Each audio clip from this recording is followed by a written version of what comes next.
A emergência no Rio está agonizando.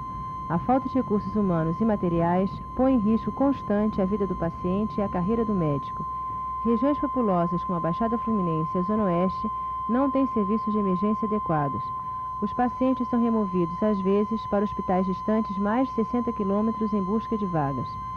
O Rio de Janeiro, capital mundial de acidentes de trânsito, está despreparada para atender o grande número de vítimas politraumatizadas e com traumatismo craniano.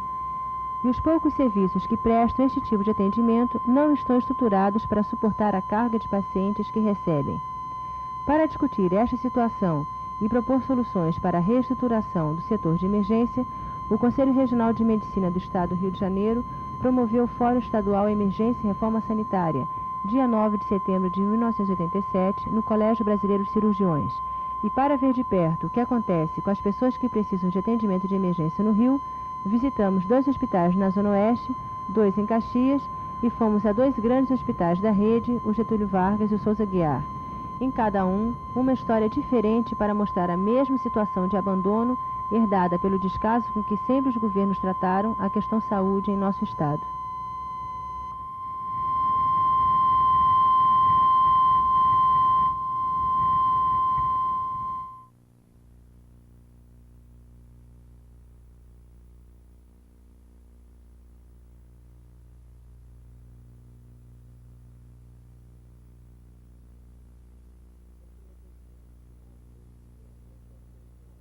Nós temos atendimentos que vão desde Realengo até Uaíba. E temos então... Uaíba é Santa Cruz? Quase Santa Cruz, antes de Paciência. Então drenamos aqui os acidentes de trânsito da Avenida Brasil, da Rio Santos e da Rio São Paulo também, da Via Dutra, né? De modo que imagina que são bastante e são um grande número de acidentes que nós podemos atender por esse fato. O fato do Rocha Faria estar numa zona rural também traz outra característica especial a ele? Sim, atendemos aqui com muita frequência em época de verão, principalmente em época de verão, os pacientes intoxicados por orgânulos fosforados. Agrotóxicos? Os agrotóxicos, né? Doutor, sua equipe é formada por quantos médicos? Nós temos um total de 18 médicos. Temos 3 cirurgiões, 3 anestesistas, 3 ortopedistas, 3 obstetras, temos 3 clínicos. Quantas ambulâncias o Rocha Faria tem? No momento estamos apenas com uma ambulância em atividade. E ela é suficiente? Não. Por que essa ambulância de outro hospital está aqui? Bom, o problema é que eles devem, o autoclave deles deve está com defeito, então nós não estamos conseguindo esterilizar o material, então eles lançam mão do nosso autoclave para ser feita aqui a esterilização. Ele é do Carlos Chagas, não é isso? Isso às vezes é ao contrário, hoje são eles que vêm cá, às vezes somos nós que vamos para lá, quando às vezes pifa, até que a manutenção recupere, tem que lançar a mão do material para esterilizado. Vocês vão devolver o material hoje ainda? Já está esperando, o motorista está aguardando, já está acabando de esterilizar, já vai descer com ele para levar.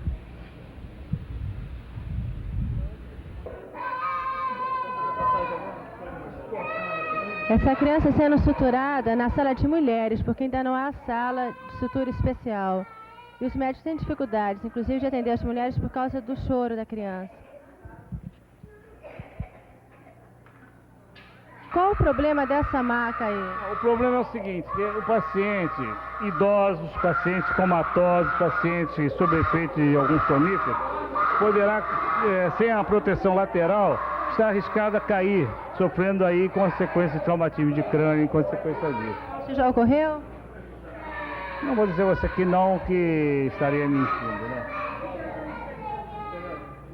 O nosso mal não é um mal de momento, não. Nós já estamos, é um problema crônico e nós viemos sofrendo isso já há 2 ou 3 governos atrás. A última obra que houve aqui foi no governo do Faria Lima, depois disso no governo posterior do Faria Lima a coisa foi caindo, nós chegamos ao final, no governo passado, então a coisa esgotou, só no final do governo passado é que houve assim o início das obras que foram inauguradas agora quase que na passagem de governo. Então com isso aqui nós chegamos ao fim do poço, né? Doutor Machado, por que esse teto está assim? Bom, isso aqui, como você está vendo, foi um teto falso que foi quebrado porque havia um vazamento. Isso a firma que estava fazendo a reforma parou no meio por falta de pagamento das verbas, esgotou a verba, ou não recebeu. Nós sabemos, a verdade é que a firma saiu completamente do hospital, abandonando as obras no meio. No governo anterior ainda? No governo anterior ainda. Não sei se esgotou a verba, se não pagaram, eu sei que a firma parou. Isso está inclusive em questão por causa disso. Não só essas obras que você está vendo aqui, mas com as obras das enfermarias também. E nós tivemos que lançar a mão do nosso próprio pessoal, da manutenção, para recuperar a enfermaria de pediatria, porque nós não tínhamos onde colocar as crianças que eram atendidas no pronto-socorro, as crianças que precisavam ter um acompanhamento mais prolongado, e não tinha onde colocar. Então essa enfermaria de pediatria está sendo recuperada pelo nosso próprio pessoal. Doutor Machado, por que está faltando os vidros aqui dessa janela? Nós fomos obrigados a substituir, que até a semana passada estava eram vidros quebrados, remendados com papelão, que foi um caso, um paciente agitado, aqueles pacientes mentais que eu acabei de falar com a senhora. Como é frequente nós temos aqui, os pacientes chegam agitados e numa dessas agitações ele quebrou aqui o vidro e acabou se acidentando inclusive. Vocês têm pessoal adequado para o tratamento de pacientes psiquiátricos? O paciente psiquiatra costuma até usar uma expressão, um paciente psiquiatra é coisa de louco para a gente. Por quê? Porque é o paciente que você chega, você não pode sedá-lo, porque para onde nós vamos enviá-lo para o hospital especializado não aceita paciente sedado. O paciente agitado, o que acontece? Como já aconteceu uma feita, o paciente entra na nossa ambulância, que é uma ambulância não preparada, que não tem grade, não fecha por fora, e o paciente conseguiu abrir a porta e se lançou da ambulância fora, se acidentando, e o motorista teve que responder o processo. Aqui é o quarto de repouso dos plantonistas do raio-x. E não há lençóis, está faltando um colchão ali. O colchão está aqui embaixo. Não há lençóis, não é? Por que não há lençóis? Lençóis não é suficiente nem para os doentes, quanto mais não vai então não seria prioridade é doente, né? O hospital. Então, o que mais falta de rouparia? Olha, até bem pouco tempo está faltando até papel higiênico aqui no hospital, tá? Este homem deu entrada no hospital às 16 horas, vítima de atropelamento. Chegou aqui chocado, foi imediatamente operado e às 19 horas a cirurgia acabou, com sucesso. Sua pressão já está se recuperando, está 10/6, mas seu baço teve que ser retirado, porque era a causa de uma hemorragia interna.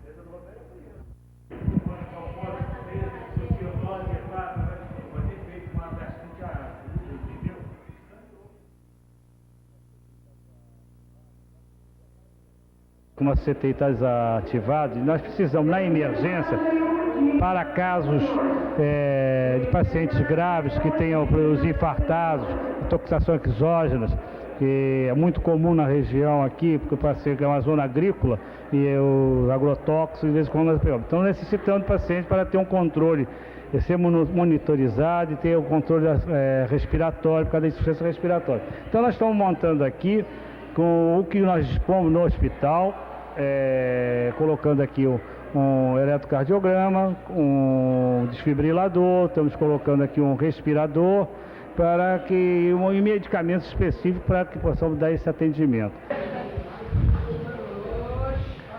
Chegou agora um paciente alcoolizado que foi atropelado na Estrada do Mendanha, perto da Avenida Brasil. Ele tem que ser amarrado porque ele está se opondo à imobilização necessária para a colocação do soro.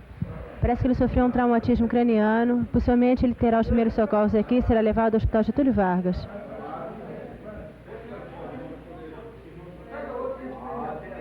Traumatismo de crânio, nós recebemos o paciente e não temos meios de tratá-lo.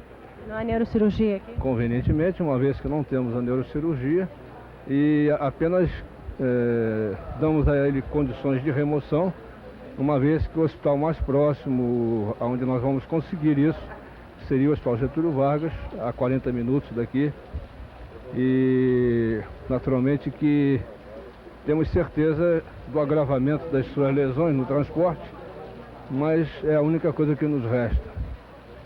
Esse assunto já foi discutido há algum tempo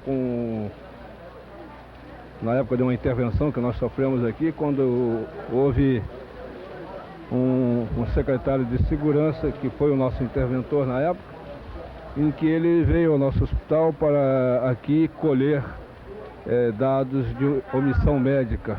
E eu... Que ano foi isso? Foi em 85. E nessa ocasião, então, eu me dirigindo a ele, perguntei se que ele veio ver uma omissão médica, e ele disse que não estava encontrando. E eu disse que não, nós estávamos fazendo uma omissão médica, e eu havia cometido uma omissão médica nesse dia que ele estava nos visitando, quando eu tive certeza que removendo um paciente traumatizado de crânio, eu estaria exatamente piorando as condições desse paciente, uma vez que a remoção dele em uma ambulância, nas condições como as nossas estão, iria naturalmente agravar as suas lesões neurológicas, e diz a ele que isso era um crime.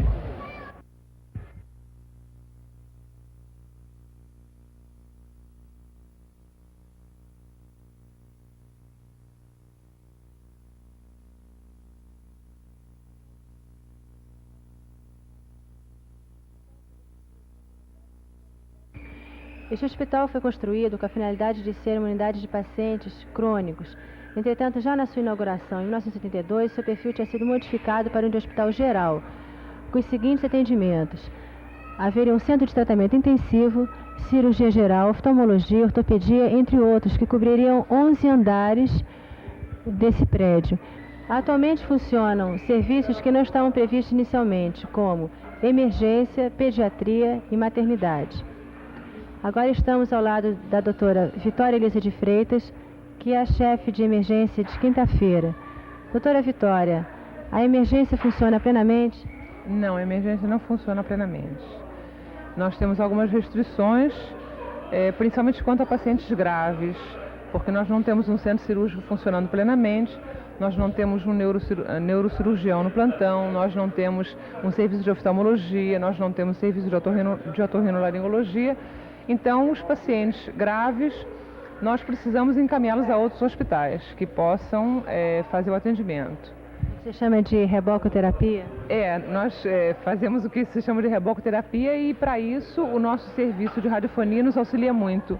As telefonistas têm em frente à sua mesa um quadro onde constam os telefones de todos os hospitais do Rio, e por esse quadro elas conseguem fazer contatos para que a gente possa encaminhar os pacientes diretamente, para se evitar aquela via crucis de o paciente entrar na ambulância e ter que percorrer vários serviços até que encontre um lugar que possa recebê-lo. Qual o primeiro hospital que vocês enviam um paciente? O nosso hospital de apoio de clínica é o Hospital Carlos Chagas, apoio de clínica e de cirurgia também. O nosso apoio de neuro, de otorrino e oftalmo é o Hospital Getúlio Vargas. Vocês têm ambulância para isso? Nós temos 3 ambulâncias no hospital, das quais só funciona uma. E às vezes tem problema de enguiçar ou de ter que abastecer na garagem, e a gente fica sem ambulância no hospital. Doutora Vitória, como é que é trabalhar na Zona Oeste, essa região carente do Rio? Olha, o nosso trabalho médico aqui é muito frustrante, a maioria das vezes, porque a nossa clientela é uma clientela muito carente. Então, por ser uma clientela carente, apresenta patologias de carência, patologias de fome, de distrofia, de verminose, de falta de higiene, falta de saneamento básico e, além disso, a pobreza, que dificulta muito o tratamento, principalmente a nível domiciliar. Há problema de mendigos também procurar hospital para hotelaria, procurar o serviço de hotelaria? Nós temos também esse problema de pacientes que vêm aqui, não só por problemas de doença, mas procurando apoio até de alimentação. E o mais triste é que alguns pacientes que poderiam ser tratados em casa, os familiares, por não terem condições de fazê-lo, eles trazem o paciente para que a gente interne, como se o hospital fosse um hotel. A gente até, na brincadeira, chama isso de albergue. O hospital seria o Hospital Berg Schweitzer.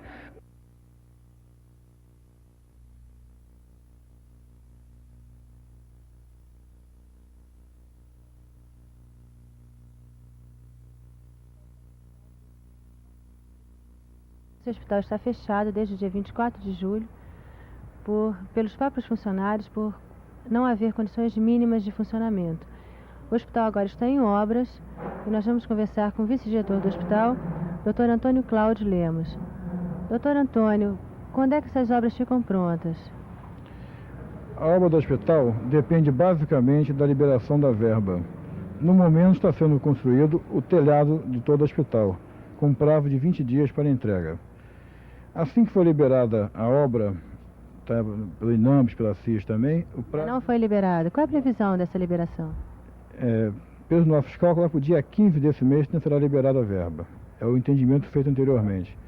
A partir do dia 15, sendo liberada a verba, em 4 meses será entregue o terceiro e o quarto andares, que compreende a maternidade, a clínica médica e o centro cirúrgico. E a obra posterior dependerá de outras verbas ainda posteriores. Ainda não foram definidas essas verbas? Totalmente não. Ele vai ser construído por etapas do hospital. O terceiro e quarto andares estando pronto, já teríamos condições de reativar o hospital aqui.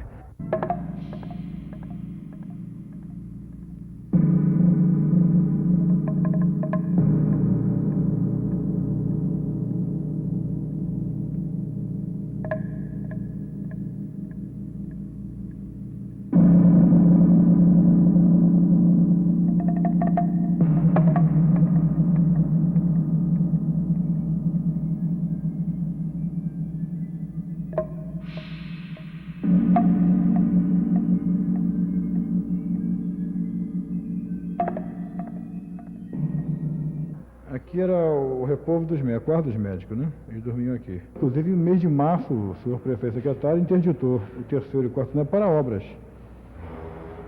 E a emergência continua a funcionar normalmente, lá no primeiro andar. Nós fazíamos o primeiro atendimento básico, quando fosse o caso, preparávamos os pacientes para remoções, ou internações, quando exigisse. Removíamos para a rede pública ou a rede do NPS mesmo, né? E a rede do NPS aceita? Quando era segurado, aceitava normalmente o paciente. E quando não? Era uma briga, né? Nós tínhamos que tentar vaga nos hospitais públicos, Getúlio Vargas, Souza Guiar. Quer dizer que as ações integradas de saúde não funcionam aqui na Baixada? Até hoje não funcionou bem. Nós temos esperança que agora com a municipalização da saúde funcione, passe a funcionar corretamente. É o que está precisando esse povo daqui.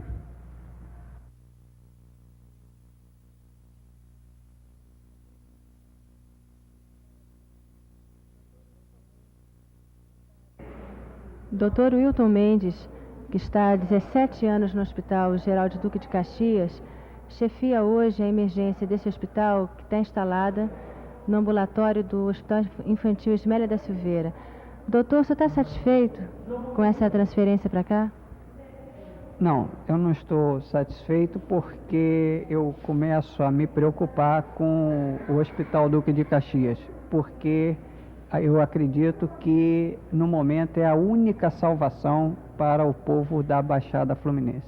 Aqui, o Duque de Caxias é o local onde o povo está acostumado a ser atendido. Mas então qual a solução? Porque lá não tem condições de funcionar, né? Está em obras.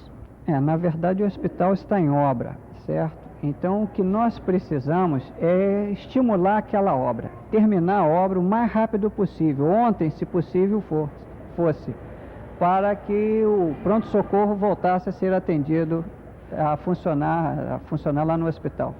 E só o Hospital Duque funcionando também resolveria o problema aqui da região? São 1,5 milhão de habitantes, né, em Caxias?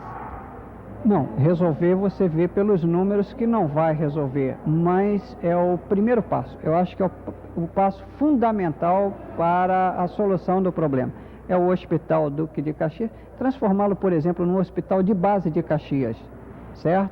Reestimular e programar, organizar a manutenção do hospital infantil e colocar o hospital infantil para funcionar. E pegar a Casa de Saúde São José, por exemplo, e transformá-la no Centro Obstétrico de Caxias. Isso seria o primeiro passo. O segundo seria a formação dos Centros Integrados de Saúde, certo? Como é que seria isso? Seriam centros programados para atender a população da periferia, que funcionaria, por exemplo, em Xerém e em outros distritos da Baixada, para dar o primeiro atendimento, não de emergência, mas não permitir a instalação de doenças comuns, como parasitose, o primeiro atendimento à população. Quantos profissionais na sua equipe? São 8 médicos, 4 clínicos, 3 cirurgiões, 2 anestesistas, 1 ortopedista, 5 acadêmicos. O que a senhora achou dessa transferência? Ela está feliz? De jeito nenhum. Não me sinto nem feliz, estou chocante, estou chateada com isso, né? Essa mudança repentina. A senhora não gostou nem um pouco? De jeito nenhum. Está sentindo falta do Duque? Muitíssimo. Qual a solução que a senhora acha que deveria ter sido feita, então, como alternativa a essa vinda ao Ismênio? Bem, eu gostaria que continuasse o pronto-socorro, pelo menos, onde colocaram o ambulatório. Onde tem um ambulatório, lá está tudo pintadinho, tudo bonitinho. Eu não queria vir para cá não, sinceramente. Ali dava-se um jeitinho e continuava o pronto-socorro ali. A senhora chegou a propor isso à direção do hospital? Exatamente, eu falei com o diretor, Dr. Francisco. E o que ele falou? Ele disse, calminha, vamos ver se vamos dar um jeitinho, não fica nervosa. Dr. Wilton trabalha há 17 anos e ganha 5.800 cruzados por mês. Este foi um dos motivos que levou ele e outros profissionais de saúde a reivindicarem melhores condições de trabalho e salário. Como é que foi isso, doutor? Na verdade, o que nós queremos é um lugar digno para atender a população, porque a população merece isso. Isso é fundamental. Colocar o hospital digno da população da Baixada Fluminense.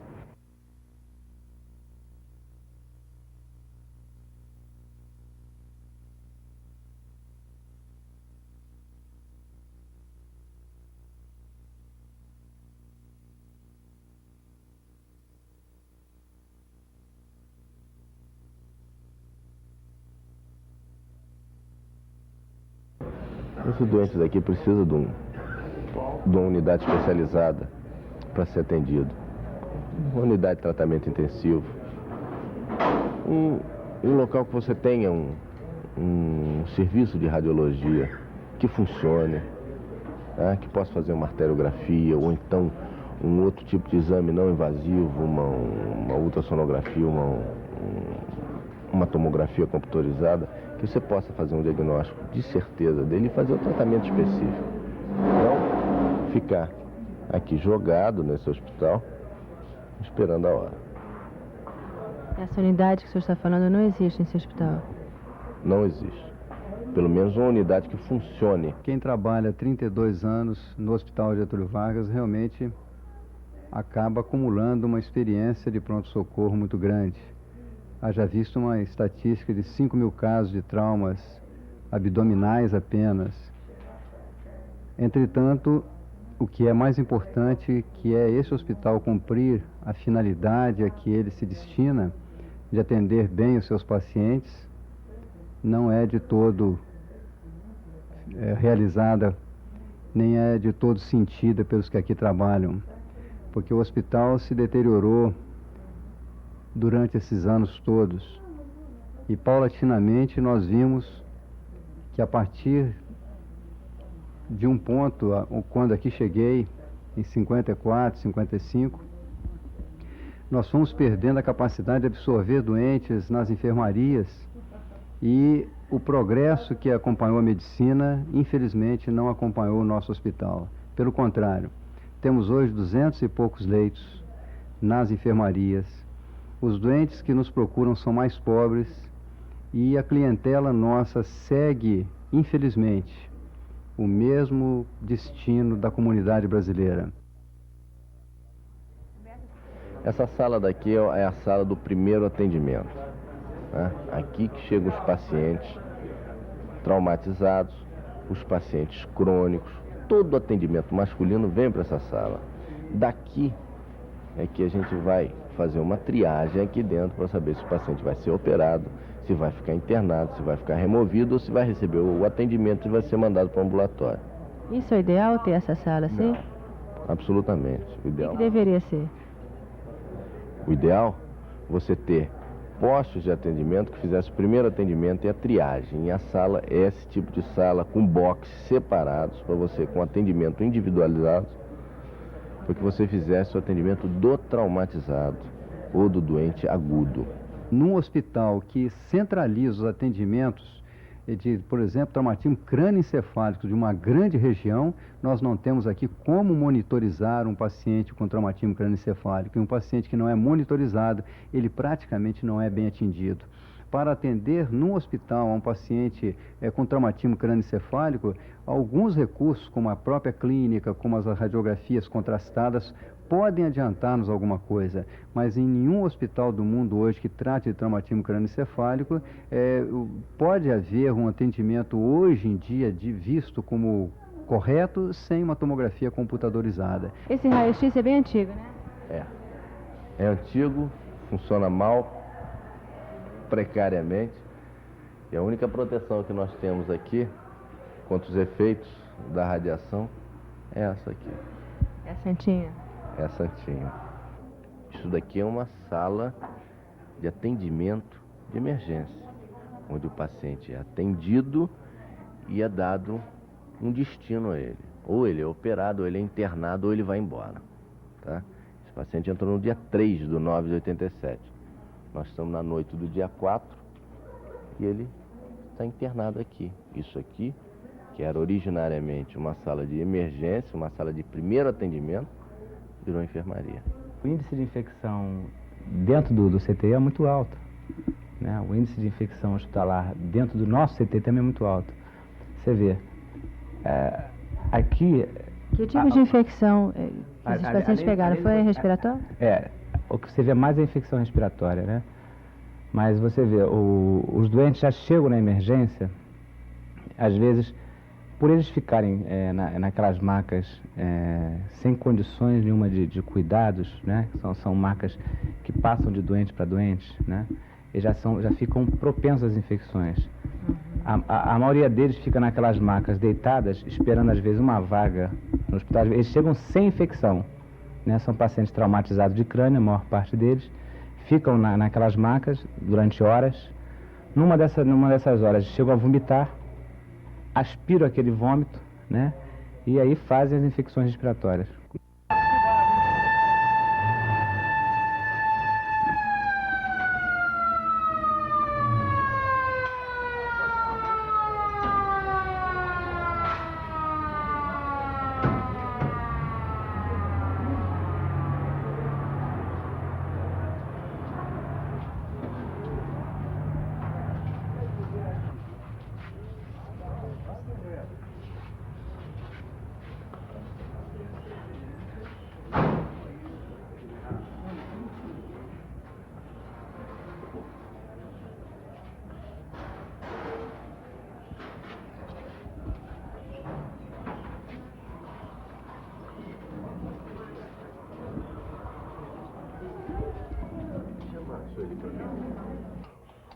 Esse paciente chegou agora?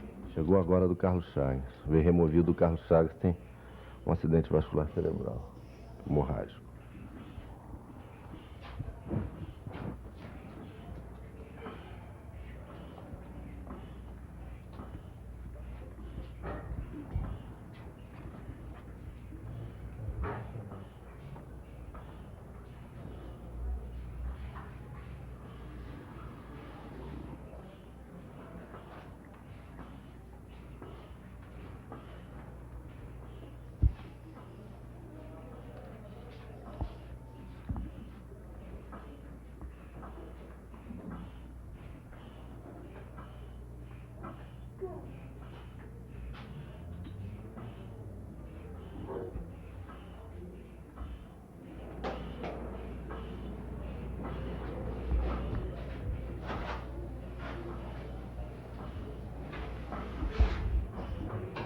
O aparelho não está funcionando? Não. O que vai acontecer agora?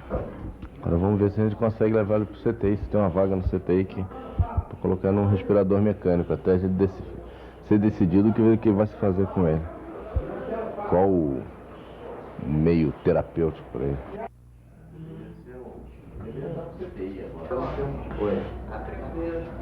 Abriu, né? Olha, ali, ver se tem hemorragia, corresponde. Tem vaga no futuro. Não tiver, a gente não fica oferecendo. Não tem condição de ficar com a veia, não. Acho que foi lá pra cima.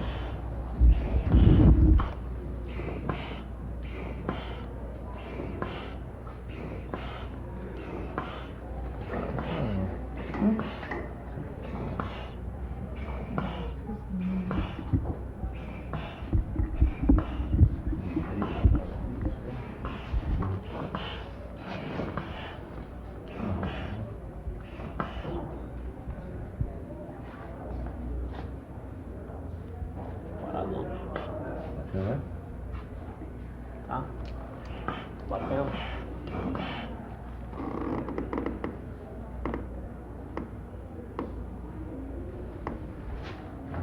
Tá batendo. Tá com pulso femoral? Não. Tá.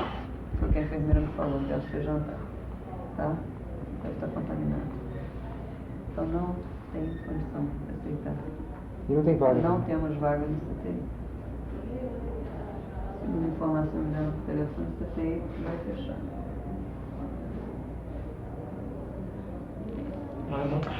Contaminado.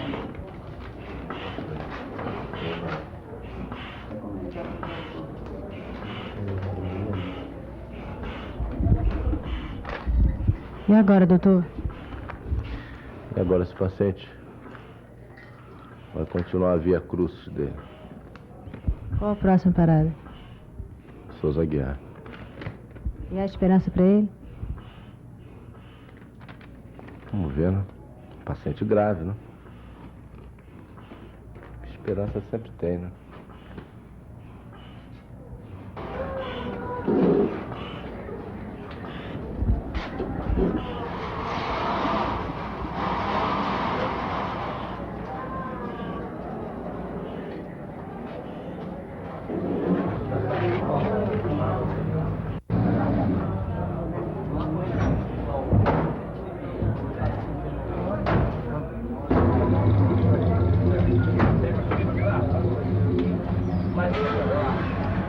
Vamos com umas aqui para tu ver como eu sou forte.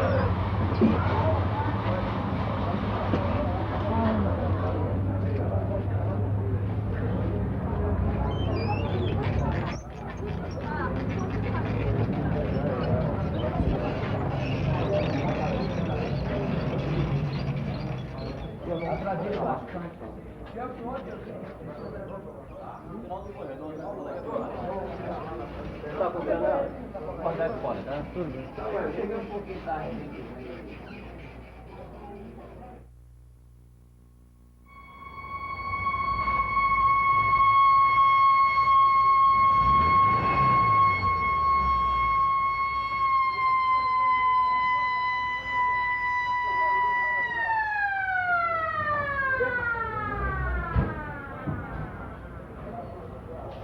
Por que vocês trouxeram ele para o Souza Guiar? Pronto-socorro. Por que a senhora veio para o Souza Guiar?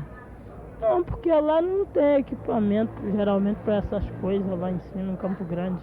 A senhora veio direto para cá? Hoje eu vim direto por aqui. A senhora veio de onde? De Caxias. E a criança vai ser tratada aqui? Vai fazer acompanhar um tratamento aqui. Durante mais uns 10 dias. Por que a senhora não procurou algum hospital em Caxias? Ah, lá demora muito. O único hospital que está lá, acho que está em greve, está sempre fechado. Eu preferi vir para aqui. A senhora veio direto? Entre os piores, esse aqui é o que mais ajuda. Porque os outros são piores que esse aqui ainda. Você procurou que hospital lá em Queimados? CEMOC. E por que você veio pra cá então? Porque eles me indicaram aqui, porque aqui seria melhor, porque lá negócio de NPS, muito cheio. Não tinha atendimento médico, eu acho. Aí eu vim pra cá.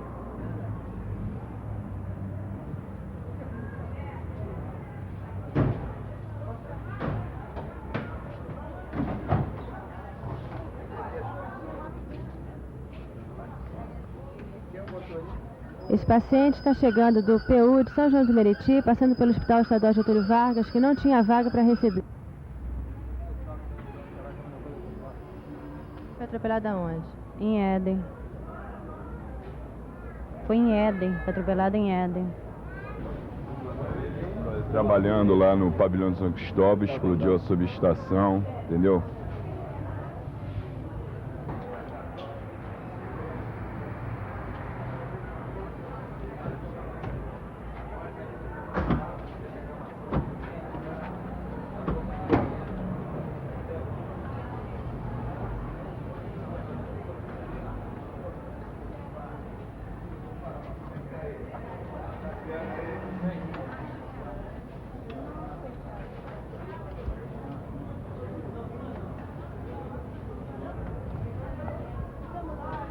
Veio de Magé. Por que ela não foi atendida lá? Não, é porque lá, o nosso hospital lá tem pouco recurso, né? O que houve com ela? O que houve com Foi ela? atropelado, o trem pegou ela. O trem? Aonde? Lá mesmo em Suruí, município de Magé. Quais são as condições de trabalho e de atendimento? São boas? Em função do grande número de remoção, isso sobrecarrega muito o hospital. Eu acho que o principal problema é esse. Então, realmente não há material que chegue para isso. Vocês aceitam todos os doentes? Eu não sei, criou-se um mito que o Souza Aguiar é o único hospital que tem que aceitar o doente, que não pode recusar.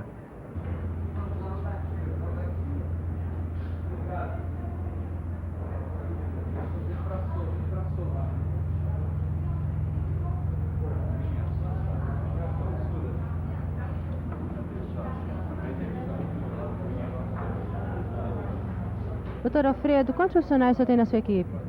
Médicos são 35 especialistas. Quais as especialidades que você tem? Todas as especialidades, né? Desde cirurgia geral, cirurgia infantil, cirurgia plástica, cirurgia vascular, neurocirurgia, todas as especialidades, ortopedia, oftalmologia, otorrino. Me parece que é o único hospital do Rio de Janeiro que tem todos os especialistas de plantão, 24 horas por dia. Ou seja, a emergência vem toda para cá? Vem, o estado inteiro manda para o Souza Aguiar. E porque não só o problema de vaga, é o problema de ter o especialista no momento. Né? Vocês sempre têm? Nós sempre temos.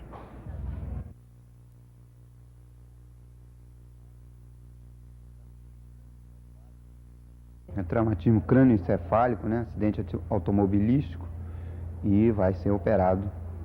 Ele está em coma, né? Mas respirando espontaneamente através de um tubo endotraqueal. Isso é um acidente vascular cerebral, que ela está com hemiplegia à esquerda, né? E hiperreatividade à direita. Essas obras são para quê? O que vocês vão fazer aqui? Bom, essas obras são altamente necessárias, né? Ninguém está construindo obra realmente em termos políticos, são obras voltadas para a emergência. Todas elas têm complemento com rotina, mas são basicamente voltadas para a emergência, como a criação de centros de hemorragia digestiva, o CTI infantil, centro de informações toxicológicas. Vamos ter também o centro de imagem com tomografia computadorizada, ultrassonografia, ecocardiografia, já é feito inclusive, algum tipo de exame de cinecoronariografia, e ampliação e reestruturação de outras partes, como a unidade coronariana, o CTI, a pediatria, neonatologia, cirurgia infantil. Aí a emergência, nós vamos fazer uma outra emergência, tipo pequena emergência, que é para atender justamente casos que o paciente chegue andando, casos que não têm gravidade e são atendidos normalmente em ambulatório. Então, no térreo vai ser feita essa pequena emergência justamente para evitar a sobrecarga na grande emergência. E vai ser dividida em centros de politraumatizados. É a grande emergência e essa emergência para casos menores. Quantos pacientes o Souza Aguiar atende diariamente? Uma média de 1.700 pessoas por dia. Entrando todos pela emergência? Entrando todos pela emergência. São pessoas que vêm de todo o estado? Principalmente da área periférica, né? Vem de todos os estados, até estados diferentes. Isso daí, de vez em quando nós recebemos, até do Acre nós já recebemos paciente.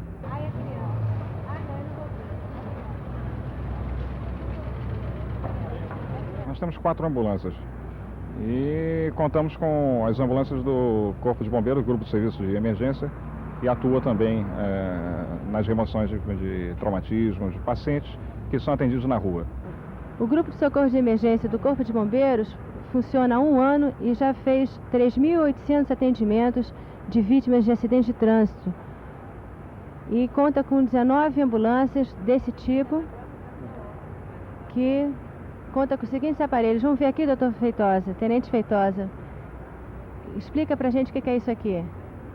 São duas macas móveis, capacitadas no transporte do paciente vitimado em via pública, né? Politraumatizados. Tem material de pequena cirurgia, para realização de cirurgia simples, tipo de secção venosa, até mesmo parto, traqueostomia. Tem foco cirúrgico, iluminação boa para se fazer esses procedimentos. Tem toda a medicação necessária para uma reanimação, uma ressuscitação numa parada cardiorrespiratória, assim como outras medicações para várias outras patologias, tipo diabetes, asma bronca e qualquer outra, insuficiência cardíaca, né? Nosso dia a dia na emergência. Agora, vocês têm uma ambulância mais bem equipada, mais sofisticada, com respirador. Como é que é essa ambulância? Essas ambulâncias mais bem equipadas são ambulâncias colocadas em locais críticos. Quantas são? São em número de 5 ambulâncias, elas ficam... Todo o Rio? No centro da cidade, principalmente. Que é o local que tem maior número de vítimas de acidentes e vítimas graves, né? Então essas ambulâncias contam com respirador, com monitor cardíaco e aparelho de desfibrilador também.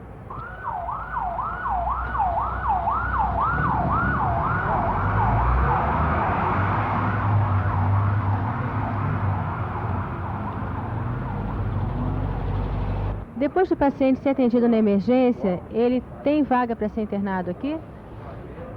Esse é um dos grandes problemas do Souza Aguiar, porque a gente não recusa o paciente, faz aquela primeira cirurgia de urgência, uma fratura exposta, os primeiros socorros, e depois ele seria para uma enfermaria.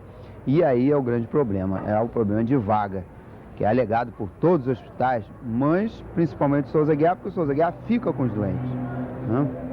Além de que o Souza Aguiar, em função da tradição dele, de todos os especialistas, ele perdeu aquele contexto de hospital de pronto-socorro municipal, que é o que ele foi criado. Ele virou um hospital geral. Eu só acho que nós temos que tomar cuidado e reaparelhar toda a periferia, todos os hospitais e postos de saúde da rede, justamente para evitar que o Hospital Souza Aguiar também comece a se deteriorar. O que é importante é que não se atenda a um número cada vez maior, mas que se atenda bem aqueles que aqui vêm, naturalmente, ou traumatizados, ou que precisam de atendimento de qualquer natureza. O hospital precisa de ter um CTI funcionante, de adulto e de criança, precisa ter um centro cirúrgico que funcione a pleno vapor com as suas 11 salas, precisa de ter uma unidade intermediária que tenha médico, que tenha enfermeiros, precisa de ter enfermarias completas de leitos e uma reformulação geral desses leitos. Precisa de ter um serviço de manutenção que não deixe o nosso material se deteriorar. Precisa que faça com que os médicos trabalhem num ambiente sadio, satisfeitos, bem remunerados e com conforto, porque isso desmotiva a maneira como nós vivemos esse tempo todo. Desmotiva os médicos e desmotiva todos os funcionários. Um salário que não seja condigno com a sua subsistência, podemos assim dizer.